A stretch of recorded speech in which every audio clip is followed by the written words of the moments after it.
pécherez donc, je vous ferai pécher donc si vous me suivez, si vous me suivez, si vous me suivez, je vous ferai pécher donc si vous me suivez. Nous sommes contents dans nos cœurs, mes amis, comment tous joyeux, je demande les rêver, je vais pas, joyeux, en arrivant dans ma chambre, je serai content, Napoléon avec ses soldats, Napoléon avec ses soldats, Napoléon avec ses soldats, marcha au même temps. Napoléon avec ses soldats, Napoléon avec ses soldats, Napoléon avec ses soldats, marcha au même temps.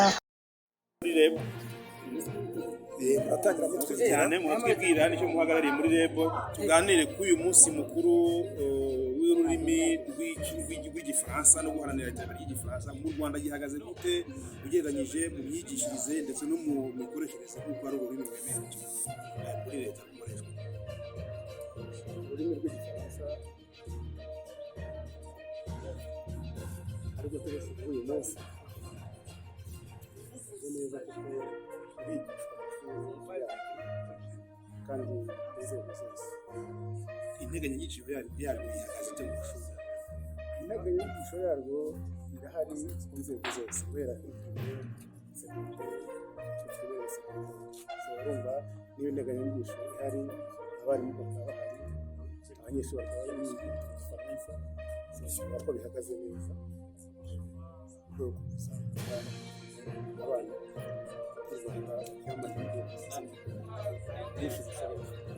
twabazaga nyine ihagaze ni amasaha angahe yenda mu bigisha amashuri y'indimi gusa abantu biga gute kujya ururimi kurwiga ni ikintu kubera iki Igifaransa kimwe n'izindi ndimi zigishwa kandi ku nzego zose ntabwo bigishwa n'abiga indimi gusa kandi byigwa n'abiga indimi gusa niba nkubwira muri primeri bararwiga muri segonderi bararwiga ntabwo nta selekisiyo ugeze umwihariko batangiye numva uyu mwihariko bafasha ariko icyo nabwiraga ni uko ururimi ruhagaze neza abarimu bacu bafite bahagije babyigiye kandi biga nyuma y'uko ururimi rw'igifaransa ruvaniwe rubaye nk'uruvanwe mu mashuri no muri kaminuza rukarwana no muri leta byateje ikibazo y'uko abarimu barimo niga ubutare nabo baba gutegurirwa mu cyongereza ariko kwiga mu gifaransa kubera ko abarimu bataruzi ubu bwaragarutse mugaranti sabuteye cyangwa se ni ikihe cyizere nk'abantu bashaka kongera kwiga no kurwimira no kurucengera ko icyo kibazo kitazongera kubaho ku buryo umuntu yakwiga yumva ntacyo ruzamara. Minisiteri y'uburezi isanga kumenya izo ndimi nyinshi harimo n'igifaransa ari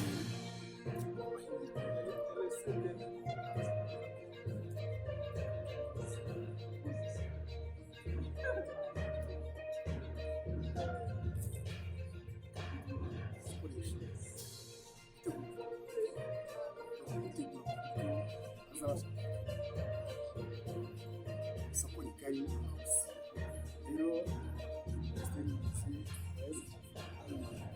imbaraga cyane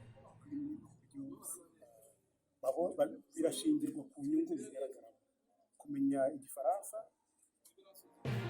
ukakiga neza ukakimenya uzatanga amahirwe yo kujya hanze y'igihugu no kubasha kwifuza rero uko muvuga ko birashingira kuri izo nyungu zo zitanga igifaransa ubutumwa mwatanga ni ubuhe dusoza? Ubutumwa twatanga dusanga ni uko abanyeshuri ndetse n'abasanga bakangurirwa kubera ko ibyo waba urimo byose haba mu bucuruzi no mu mirimo itandukanye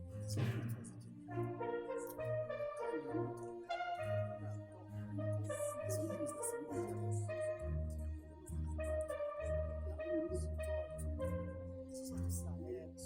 tumenye neza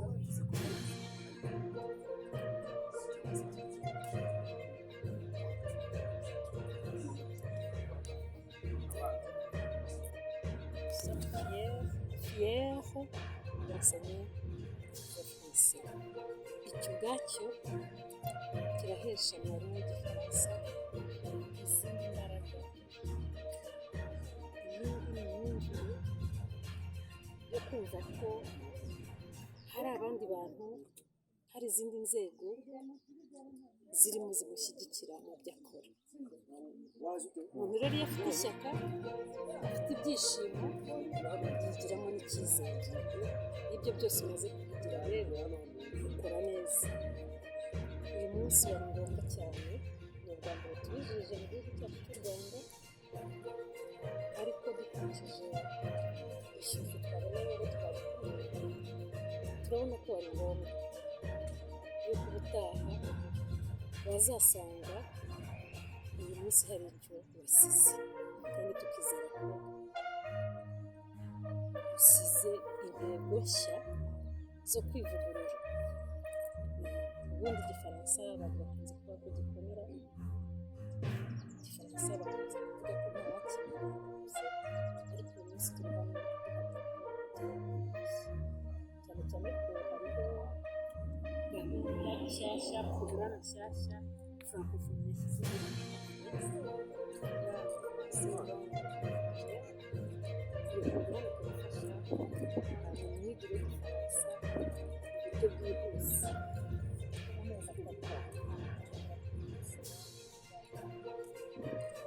hagaragaje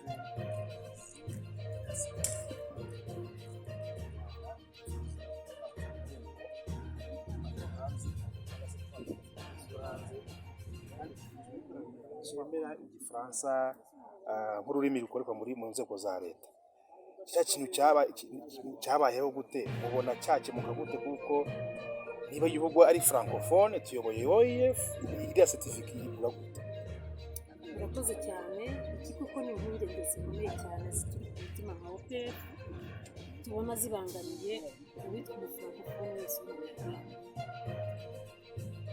Umufrancofone wo mu Rwanda yize igifaransa bita français langue seconde. Igifaransa twize nk'umunyagihugu. Uyu munsi porogaramu yarahindutse au niveau international, twisanga tugomba no kwiga le français langue étrangère, icyo bita FLE. Kubera ko iyo porogaramu yabayeho tutari muri francophone, yaradusize. Aho duhindukiriye dusanga iyo formation tutayifite, abana bacu, abajene mbese n'abakuru bashaka kugira ngo batere intambwe muri francophonie, biyungure mu bwenge, basanga iyo certificat ibazitira. Wakuzuza niba ari formulaire ugiye kuzuza kugira ngo umwana wawe, umuvandimwe abashe kubona umwanya akaza gusanga igipapuro cyitwa diplome ya DEF cyangwa DAF. Ibyo rero twebwe nk'abanyarwanda tugize tumenya kuko twamwe turi abafrancofone nk'uko n'abandi bafrancofone bari bameze ku isi. Uyu munsi tukaba dufite rero iyo mbogamizi, ariko hari uburyo bwo kuyikuraho. Nta bundi ni uko ubuyobozi bw'igihugu cyacu bubimenya, hanyuma bukavugana n'aho izo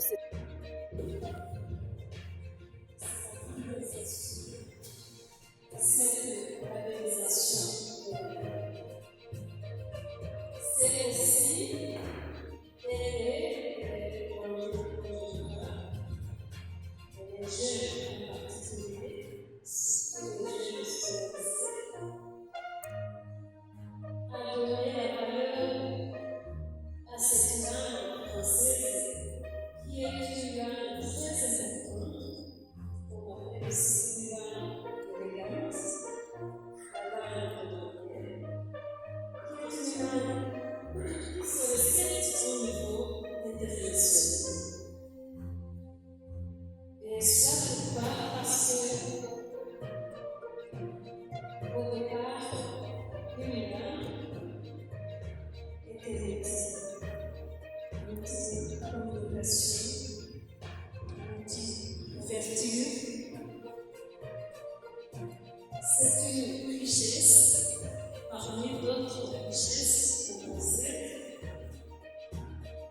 cette ouverture à l'horizon, c'est un bon moyen d'avancer dans la vie